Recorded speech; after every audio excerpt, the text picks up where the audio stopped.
I'm Dan, this is at Midlife Crisis Motorcyclist, and today we're asking, is the Suzuki GSX-8R a better new school sports bike than the Triumph Daytona 660 I was riding just a few weeks ago?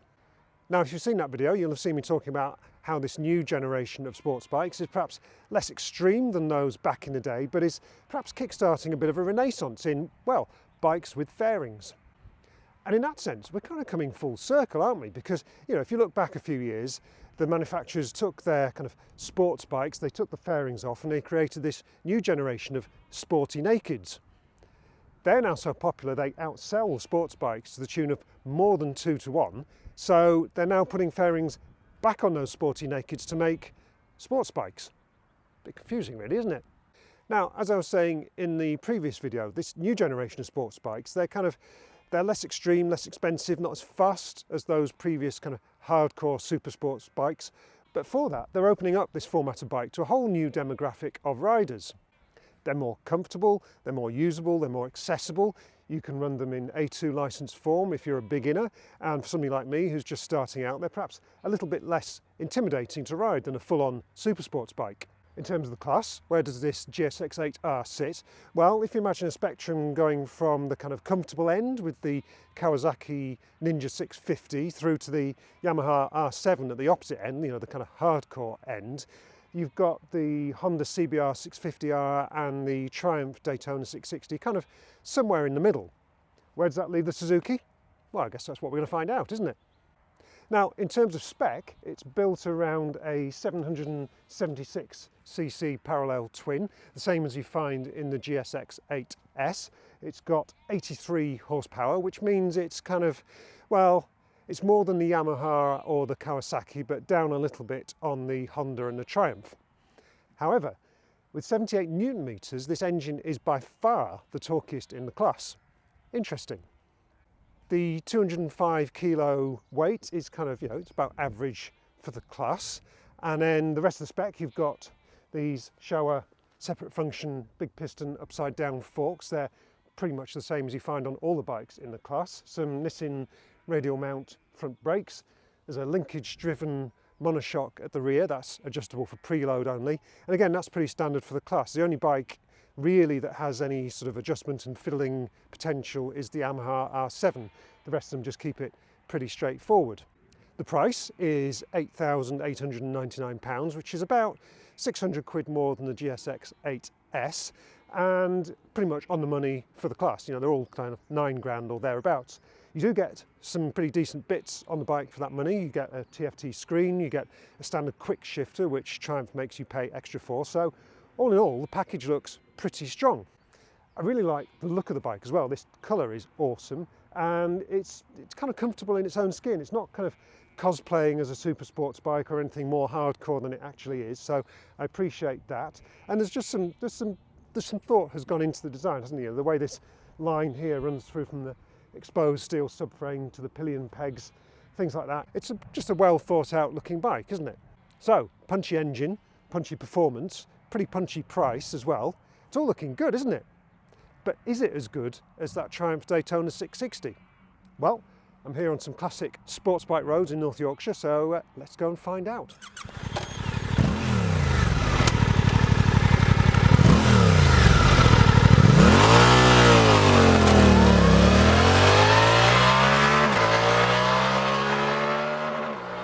Right, so if you know where I am, you know where I am, and why I've chosen this particular road to come and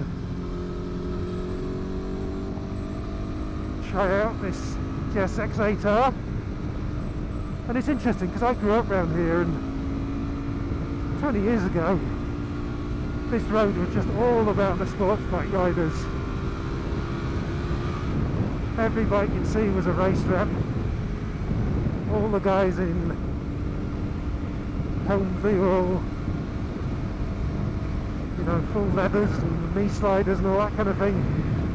They've kind of gone now, and the riders you see now tend to be, well, middle-aged guys on adventure bikes. So this reborn sports bike genre ready for being used like sports bike used to be. Well, we'll put that to the test, shall we? So, for starters, let's just talk a little bit about how it feels. And I'm obviously fresh from having ridden the Triumph Daytona 660, and straight away this Suzuki, just getting on it, feels slightly less aggressive in its riding position. The Triumph has those kind of pseudo clip-ons. They're still not below the top yokes, but they're kind of a bit more aggressive than this. This has got these kind of interesting kind of two-part bars here. They're above the top yoke, so really they're kind of like a back swept flat bar, really, in terms of the ride height. So although it's probably a sportier riding position than a kind of naked or a roadster, it's still not your kind of wrists down, bum in the air sports bike. So that makes it a bit more of an all-rounder in terms of what you could use it for. A bit more comfortable, you're not got all that weight on your wrists. But hopefully, now that we get out into the twisty bits again, we'll start getting a bit more of that kind of sports bike vibe. And one thing I've been enjoying about this bike is that it feels really trackable and manoeuvrable. It's kind of at 205 kilos, it's not super light. The R7 is probably the lightest in this class at 188 kilos. But the Suzuki kind of seems to have that vibe of a much smaller bike, you know,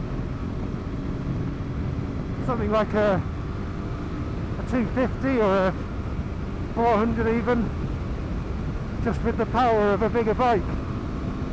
So that's a really nice combination, and I think there's just a sense of fun in the way this bike goes around the turns.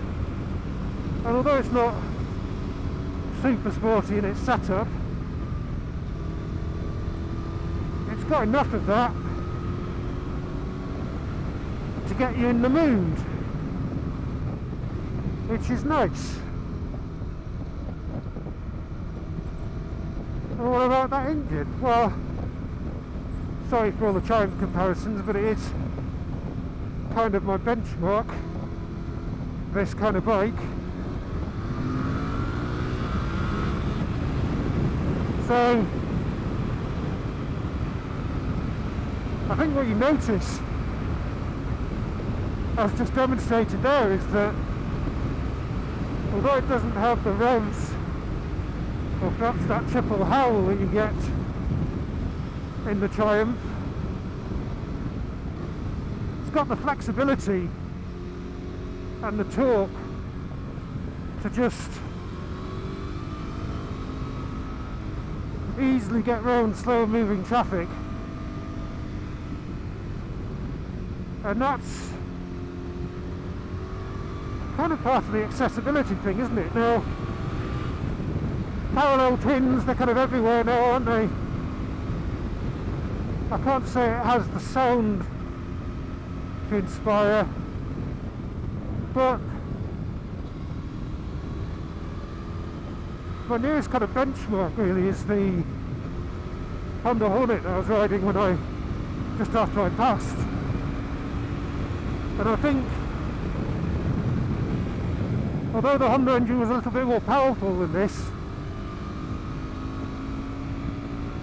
it was not smooth. The Suzuki engine's really nice and smooth. It's got that clever balancer shaft in it that it zings a bit more than the Honda. And the other thing I noticed is that with the Honda, it was very harsh when you came off the throttle, so the engine braking was really severe. It kind of threw you against the bars, but the Suzuki feels a lot, yeah, it feels zingier. which feels like a fair swap for maybe the lack of revs compared with the Triumph or the Honda, you know, the multi-cylinder bikes. So flexibility and torquiness, they're fair swaps, I think. And it just gives you options. The fact that you can cog it down a couple of gears or just lean on the torque. So yeah, if I go up to fourth here and just, there we go, for about 5,000 revs it's really starting to take off. So when it comes to an overtake, if you want to just roll on or shift down, the choice is yours. Now when it comes to shifting, you'll notice I've been using my clutch, even though I've got a quick shifter, and somebody had a go at me about that in a previous video. I said, what are you doing? You've got a quick shifter. So I guess because I'm a new rider and I don't want to get lazy and kind of fall into bad habits, I like to change gear myself, you know, just kind of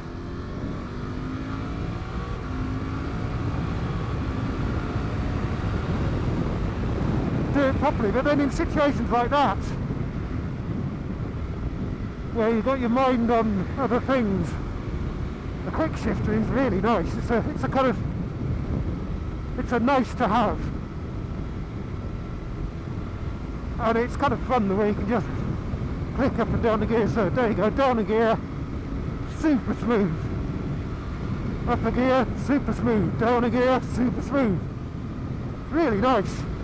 So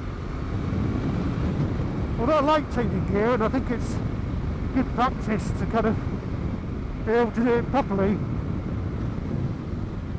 the quick shift is a nice function. In terms of other tech, we've got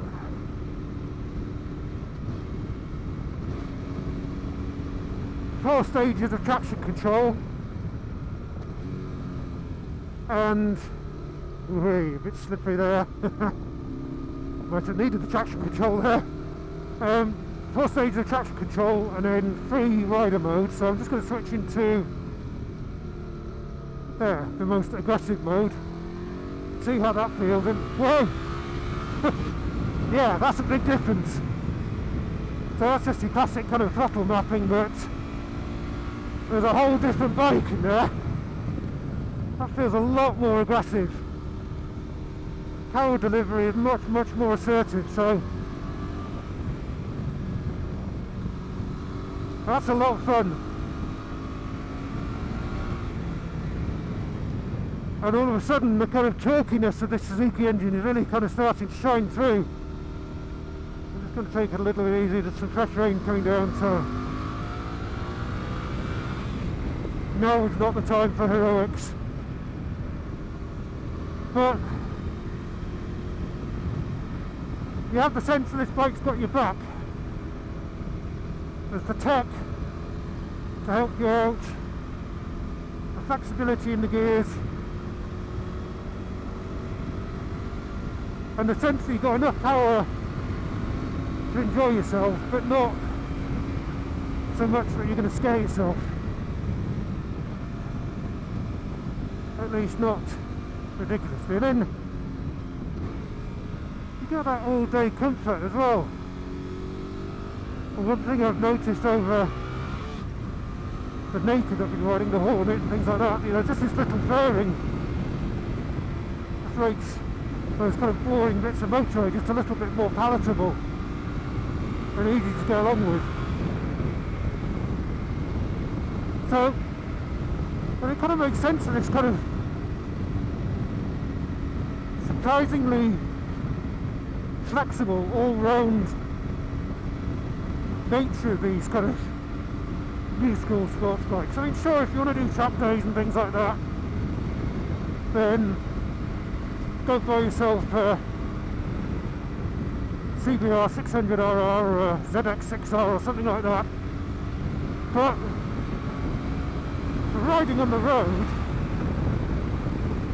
at the kind of speed we can safely and responsibly enjoy, I think a bike like this makes a lot of sense. What about the rest of the package, all the suspension? Like I say, it's non-adjustable, apart from the preload at the back, but you know, that feels fine. I'm going to say it feels nicely supple on these kind of bumpy British B roads. There's a kind of, back there are those big crests where the bike goes light, and it feels like the tyres keeping a constant pressure with the tarmac, which is good for your confidence. And it kind of rides with the bumps, it doesn't crash into them, so yeah, I mean, it's not adventure bike comfortable, but it's not bad. I think you could ride this all day if you wanted to and not feel too beaten up.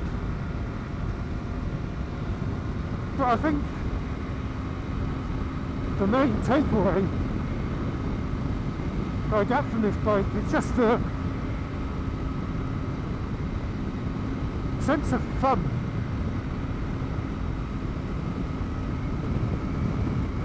And let's face it, that's kind of what you want out of a motorbike, isn't it?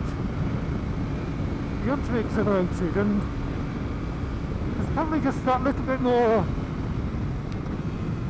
capability than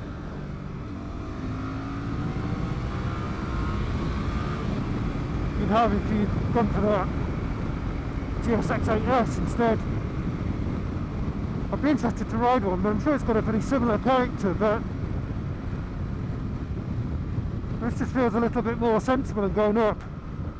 And it would be a logical next step on from a sporty naked, wouldn't it? It would be the kind of bike this new sector of new school sports bikes is appealing to. So I totally understand why people are feeling excited about them. And it's kind of it's a pragmatic reboot of what we loved about superbikes. Well, I say we, I didn't ride them before, did I? So I used to admire them. But it's a pragmatic remix of what was good about superbikes, but with a kind of modern convenience, modern rider aids,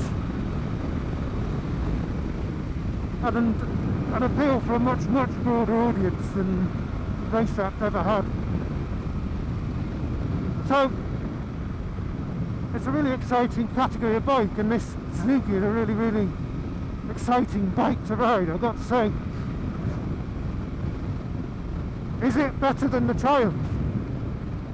Well, I don't know, I'm kind of torn. I'd like to ride the Daytona along this road, back to back, to really kind of crawl it.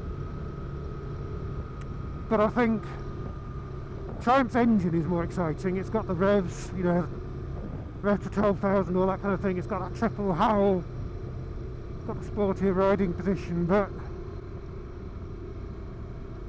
I actually think in some ways this Suzuki might actually have a slightly bigger grin factor. I don't know. It's certainly an interesting decision, and one that I need to I think I need to have a ponder on. So I think this would seem a good time to go and stop for a brew.